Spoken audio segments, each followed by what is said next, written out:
Hello प्यारे बच्चों, कैसे आप लोग। मैं सुधीर मिश्रा आपके सामने में क्वेश्चन 26 लेकर आया हूं, जो मोस्ट इंपॉर्टेंट क्वेश्चन है। इस क्वेश्चन को इंपॉर्टेंट इसलिए कहते हैं, कई बार इस क्वेश्चन के बेस पर आपको वैल्यू बेस्ड क्वेश्चन पूछ लिए जाते हैं।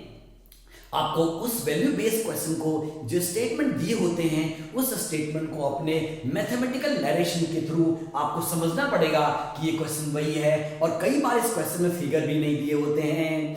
अभी हम लकी हैं कि इसका फिगर दिया होगा। अगर बाय द वे फिगर नहीं दिया होगा तो आप एक सर्कल बनाएंगे, दो टेंजेंट दे रखा है, देखिए लिखा हुआ है कि इसमें क्वेश्चन को पढ़ देता हूं। x y and x dash y dash are two parallel tangents to a circle with center O, इसलिए x y and x dash y dash को दो पैरेलल टेंजेंट बनाया है और उसके सेंटर O हैं।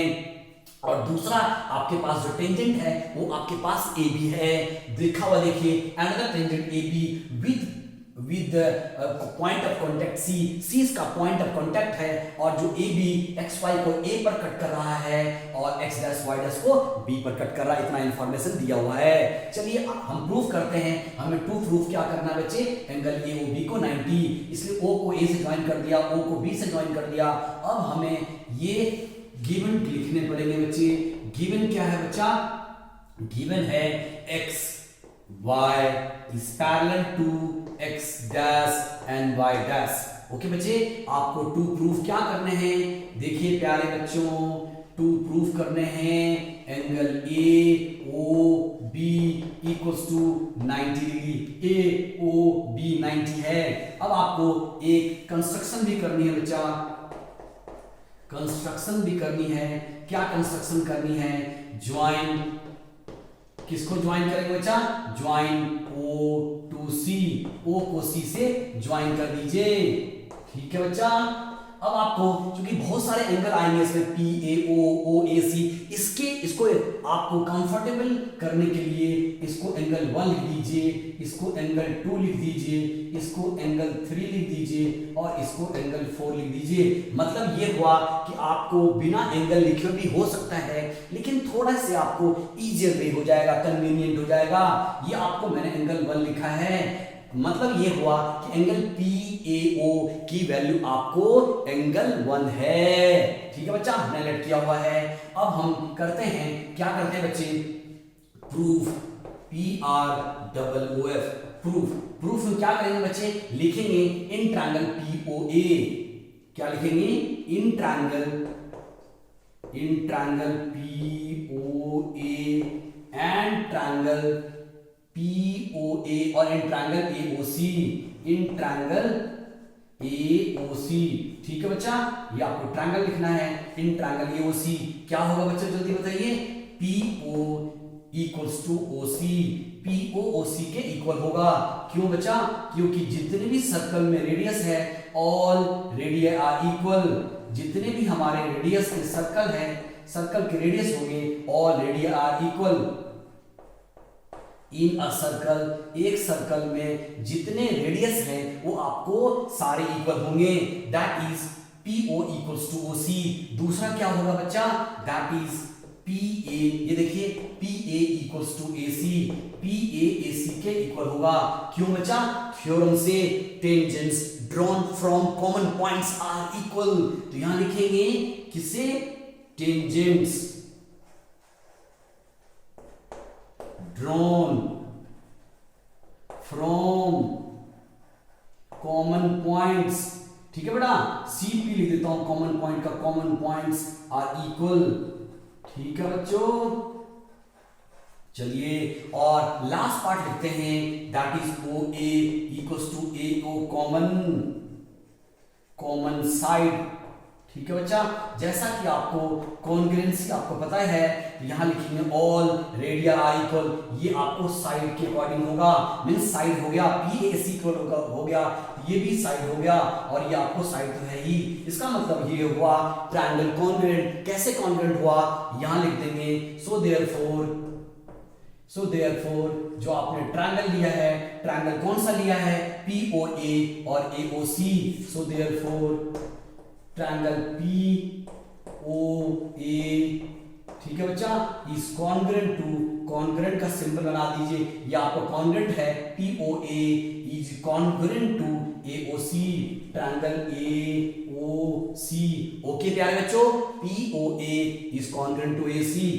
अब देखिए जब दो ट्रायंगल कॉन्ग्रेंट होता है तो उसके corresponding part of congruent triangle CPCT short form में बोलते हैं, लिखेंगे by CPCT, corresponding part of congruent triangle. Corresponding part means इसका कॉरेस्पॉन्डिंग पार्ट जो होगा वो इक्वल होगा, इसका मतलब होगा एंगल 1 इक्वल्स टू एंगल 2 होंगे, जो मैंने आपको यहाँ लिखा हुआ देखिए एंगल 1 इक्वल्स टू एंगल 2।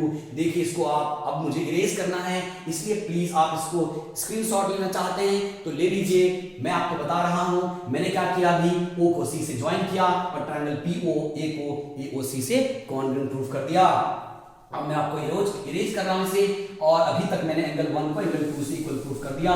तो क्या करेंगे बच्चों, ठीक है, अब हम क्या करेंगे कि दूसरा ट्रायंगल लेंगे। कौन सा ट्रायंगल लिखेंगे, सिमिलरली। क्या लिखेंगे बच्चों, सिमिलरली। जैसा कि हमने ट्रायंगल POA को AOC से कॉन्ग्रेंट प्रूफ किया, सिमिलरली लिख देंगे triangle QOB is congruent to COB। ठीक है बेटा, ट्रायंगल QOB COB के कॉन्ग्रेंट होगा। इट इंप्लाइज, ठीक है बेटा, इसका ये मतलब होगा बाय CPCT से आपको एंगल 3 इक्वल्स टू एंगल 4 होगा। अगर आपके पास एनफ टाइम है एग्जाम में तो आप दोबारा से एंगल ट्रायंगल QOB को और ट्रायंगल BOC को कॉन्ग्रेंट प्रूफ कर सकते हैं। आपके पास सफिशिएंट टाइम नहीं है तो आप सिमिलरली लिख सकते हैं, यू कैन डू इट, आपके पास कोई प्रॉब्लम नहीं है बच्चा। तो अब हम करते क्या हैं, लिखते हैं नाउ NOW नाउ। अब क्या करेंगे, XY is parallel to X dash Y dash, X dash Y dash के पैरेलल है बच्चों। तो क्या करेंगे जल्दी बताइए quickly, that is angle PAB जो होगा प्लस ये रहा P, ये रहा A, ये रहा B, plus that is QB and C भी लिख दीजिए या A भी लिख सकते हैं, इक्वल्स टू 180 डिग्री। मतलब PAB और QBA इन दोनों का सम 180 होगा, क्योंकि इसको लिखेंगे sum of co interior angle, sum of co interior angle. कोई भी दो लाइन अगर पैरेलल होगा, sum of co interior angle equals to 180 degree. अगर दो लाइन पैरेलल होते हैं तो उसके कोइंसिडेंट एंगल मींस इसके जस्ट बाद दो एंगल जो होंगे उन सब का सम, उन दोनों का सम 180 होगा माय डियर स्टूडेंट। तो करते हैं, PAB का दो नाम है, एंगल 1 प्लस एंगल 2, एक और आपको QBA का दो वैल्यू है बच्चा, इट मींस वो दो पार्ट में बटा हुआ है, एंगल 3 प्लस एंगल 4 180 डिग्री। मैं आपको बता दूं एंगल 1 को रिप्लेस कीजिए, क्योंकि you have to find the value of angle AOB। Angle AOB में या तो 2 आ रहा है या तो 3 आ रहा है, इसलिए आपको एंगल 1 को और एंगल 4 को हमें नहीं रखना है, हमें रखना है 2 और 3 को। इस पॉइंट ऑफ व्यू से एंगल 1 के बदले में एंगल 2 रख दीजिए, और एंगल 2 तो अपने पास है ही, एंगल 3 को रखना है, क्योंकि मैंने आपको बोला है कि हमें एंगल AOB निकालना है। एंगल AOB में ट्रायंगल AOB होगा और ट्रायंगल AOB में एंगल AOB होगा, और एंगल 2 और एंगल 3 उसी में होंगे, एंगल 2 और एंगल 3 को रखना है। ओके बच्चों, और इसके बाद क्या करेंगे, एंगल 3 यहां रखना है, 4 के बदले में ब्रैकेट में लिख दीजिए angle 1 equals to angle 2 and angle 3 equals to angle 4। ये हो जाएगा बच्चों twice of angle 2 plus twice of angle 3 equals to 180 degree. तो angle 2 plus angle 3 equals to 180 degree. यहाँ 2 आप कॉमन ले लीजिए बच्चा, इसका मतलब ये हुआ कि एंगल 2, इसका क्या मतलब हुआ बच्चा जल्दी बताइए, कि angle 2 and angle 2 plus angle 3 की वैल्यू 180/290 आ गया। अब देखिए बस लास्ट फ्यू मिनट्स आपके पास रहता है। अब यहां लिख देते हैं इन ट्रायंगल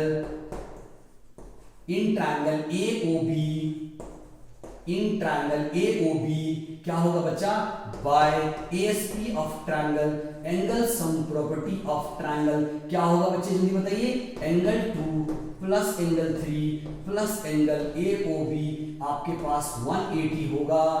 ठीक है बच्चों, क्या होगा बच्चों, 180 डिग्री। ऑलरेडी बता चुका हूं किसी भी ट्रायंगल में तीनों एंगल का सम 180 है। अगर तो आप यही भी यहां भी लिख सकते थे, by using ASP angle AOB is 90 degree as angle 2 और एंगल 3 का सम 90 है।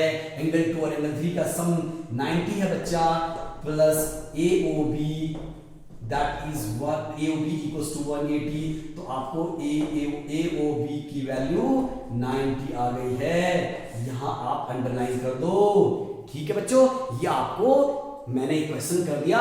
ये मेरा मोस्ट 50 क्वेश्चन में, मोस्ट इंपॉर्टेंट 50 क्वेश्चन में ये क्वेश्चन नंबर 26 था। प्लीज इसका स्क्रीनशॉट ले लीजिए, मैं हट जाता हूं, और प्लीज आप ध्यान से देखिए इस क्वेश्चन को, बड़ा ही इंपॉर्टेंट है। Thank you very much. मेरी वीडियो कैसी लगी, मैं आपके लिए मेहनत कर रहा हूं बेटा, आपके लिए, सिर्फ आपके लिए, क्योंकि आपका मार्क्स मेरी जरूरत है बेटा। आपके अच्छे मार्क्स आएंगे तो मुझे बहुत खुशी होगी, इसलिए मेरी वीडियो को लाइक कीजिए और सब्सक्राइब कीजिए। Thank you very much.